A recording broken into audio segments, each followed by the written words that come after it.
Hi hello friends. അപ്പോൾ എല്ലാവർക്കും എൻ്റെ ഈ കൊച്ചു യൂട്യൂബ് ചാനലിലേക്ക് ഏവർക്കും സ്വാഗതം. ഇന്ന് ഞാൻ നിങ്ങളുടെ മുന്നിൽ വന്നിരിക്കുന്ന നമ്മുടെ സ്വന്തം സാന്ത്വനം സീരിയലത്തിൻ്റെ വിശേഷങ്ങളുമായിട്ടാണ്. അതിനു മുമ്പ് എൻ്റെ ഈ കൊച്ചു ചാനൽ നിങ്ങൾ ഫോളോ ചെയ്യാനും സപ്പോർട്ട് ചെയ്യാനും മറക്കാതിരിക്കുക. ഇന്ന് നമ്മുടെ സാന്ത്വനം സീരിയലിൽ എന്തെല്ലാം സംഭവിച്ചത് എന്ന് നമുക്കറിയണ്ടേ? ഓക്കെ. അപ്പുമോളുടെ തിയറി ഒരു വല്ലാത്ത തിയറി തന്നെയാണ്. ഡാഡിക്ക് എത്ര വേണമെങ്കിലും സാധനത്തിലുള്ളവരെ ഉപദ്രവിക്കാം, എന്നാൽ തിരിച്ച് ഡാഡിയെ ഒന്നും ചെയ്യാൻ പാടില്ല. ഡാഡിയുടെ പ്രായം പരിഗണിക്കണം, എൻ്റെ ഡാഡിയാണെന്ന് ഓർക്കണം എന്നാണ് പറച്ചിൽ. ഈ ഡാഡി കാരണം അപ്പുമോളടക്കം ആ വീട്ടിലുള്ള എല്ലാവരും അനുഭവിക്കുന്ന പ്രശ്നങ്ങളൊന്നും അപ്പുമോൾക്ക് ഒരു വിഷയമേ അല്ല. ഡാഡി എത്ര തന്നാലും അത് സ്വീകരിക്കുക, എന്നിട്ട് അവസാനം ഒരു ഇറക്കിവിടലും നടത്തുക.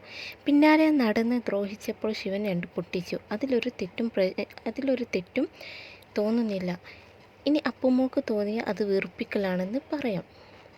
ശിവനോട് അടി ചോദിച്ചു വാങ്ങിയ തല്ലിൻ്റെ പാടുമായി സാന്ത്വനത്തിലെത്തി. എരിതീയിൽ എണ്ണയും ഒഴിച്ച് തമ്പിപ്പോയി. ഡാഡിയെ ആ കോലത്തിൽ കണ്ടതിൻ്റെ പ്രതിഷേധത്തിലാണ് അപ്പു അഞ്ചു കുഞ്ഞിനെ എടുത്തപ്പോൾ വളരെ മോശമായി സംസാരിക്കുകയും ചെയ്തു. കടയിലെ അവസ്ഥ പ്രശ്നമില്ല, ലൈസൻസ് ശരിയാക്കാം എന്നൊക്കെ ബാലൻ വിളിച്ചു പറഞ്ഞു. അഞ്ചും ദേവിക്കും ആശ്വാസമായി. എന്നാൽ അതിൻ്റെ പേരിൽ അപ്പോൾ പ്രശ്നമുണ്ടാക്കുന്നതിനെ കുറിച്ചാണ് ടെൻഷൻ എന്ന് അഞ്ചു പറയുന്നു. ദേവിയും അത് ശരിയാണെന്ന് ഭാവത്തിൽ ടെൻഷനായി നിൽക്കുന്നതും കാണിച്ചായിരുന്നു ഇന്നലത്തെ എപ്പിസോഡ് അവസാനിപ്പിച്ചത്. ബാലനും ഹരിയും ശിവനും സുലൈമാനും ശാരദയും അപ്പോഴും കടയിൽ തന്നെ നിൽക്കുകയാണ്. അവസാനം സങ്കടത്തോടെ ശാരദ യാത്ര പറഞ്ഞു പോയി.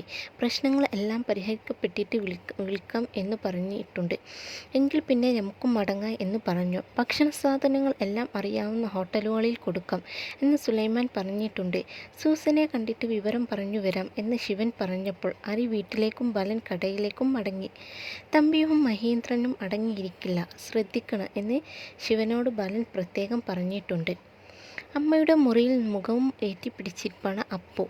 ലക്ഷ്മി അമ്മ അപ്പു മോളെ വല്ലാതെ ആശ്വസിപ്പിക്കുന്നുണ്ട്. ശിവൻ ഇങ്ങ് വരട്ടെ, എന്താണ് ഉണ്ടായത് എന്നൊക്കെ ചോദിക്കാം, തെറ്റ് ചെയ്തത് ശിക്ഷ കിട്ടണം എന്നൊക്കെ പറഞ്ഞാണ് ആശ്വസിപ്പിക്കുന്നത്. ഇത് കേട്ടുകൊണ്ടുവരുന്ന ദേവി, എന്തിനാണ് ഇനി അഞ്ചു കുഞ്ഞിനെ എടുത്തപ്പോൾ മോശമായി പെരുമാറിയതെന്ന് ചോദിച്ചു. എൻ്റെ ഡാഡിയെ തല്ലിയ ശിവനെ സപ്പോർട്ട് ചെയ്യുന്നവരോട് ഞാൻ അങ്ങനെയേ പെരുമാറൂ എന്നായിരുന്നു അപ്പുവിൻ്റെ മറുപടി. അതിനെയും ലക്ഷ്മി പിന്തുണച്ചു. നീ കുഞ്ഞിൻ്റെ അടുത്തേക്ക് ചെല്ല് എന്ന് പറഞ്ഞ് അപ്പുവിനെ പറഞ്ഞു വിട്ടതിന് ശേഷം ദേവി ലക്ഷ്മിയമ്മയോട് എന്തിനാ അങ്ങനെ അപ്പുവിനോട് പറഞ്ഞത് എന്ന് ചോദിക്കുന്നുണ്ട്. ഒന്നും ചെയ്യാതെ ശിവൻ അയാളെ തല്ലില്ല.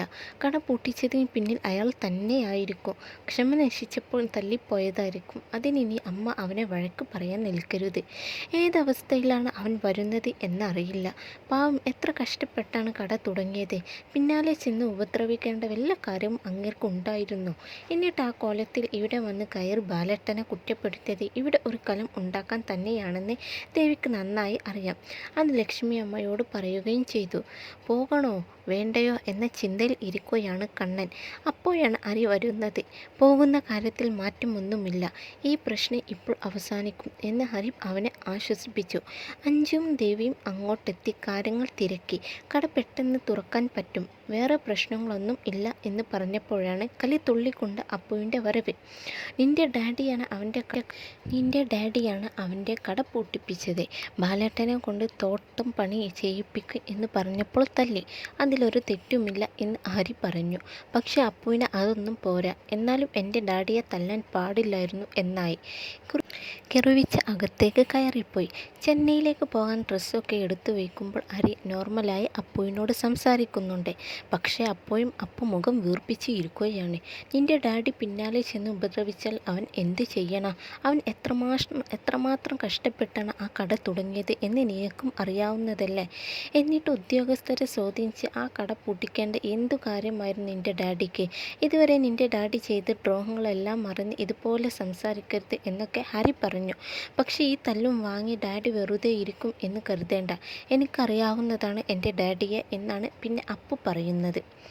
അപ്പോഴേക്കും തമ്പി ശിവനെ തല്ലാനുള്ള ആളെ ഏർപ്പാടാക്കുന്നുണ്ട്. ഏത് വിധമാണെങ്കിലും ശിവനെ തിരിച്ചടി കൊടുക്കണം എന്ന വാശിയിലാണ് മഹേന്ദ്രനും. അതിനായി ഗോഡൗണിൽ നിന്ന് ഗുണ്ടകളെ ഇറക്കുന്നുണ്ട്. വീട്ടിൽ കണ്ണൻ പോകുന്ന ഒരുക്കത്തിലാണ് എല്ലാവരും. അവന് ഇഷ്ടമുള്ളതെല്ലാം ഉണ്ടാക്കി വിളമ്പി ദേവി വാരിക്കൊടുക്കുന്നു. വയറു നിറയെ ഹരി ഉപദേശവും നൽകി. അതുവരെയാണ് ഇന്ന് നമ്മുടെ സാന്ത്വനം സീരിയലിൻ്റെ എപ്പിസോഡ്. അപ്പം നിങ്ങൾക്ക് എൻ്റെ ഈ ചാനൽ ഇഷ്ടപ്പെട്ടാൽ ഫോളോ ചെയ്യാനും സപ്പോർട്ട് ചെയ്യാനും മറക്കില്ലേ. Okay, by.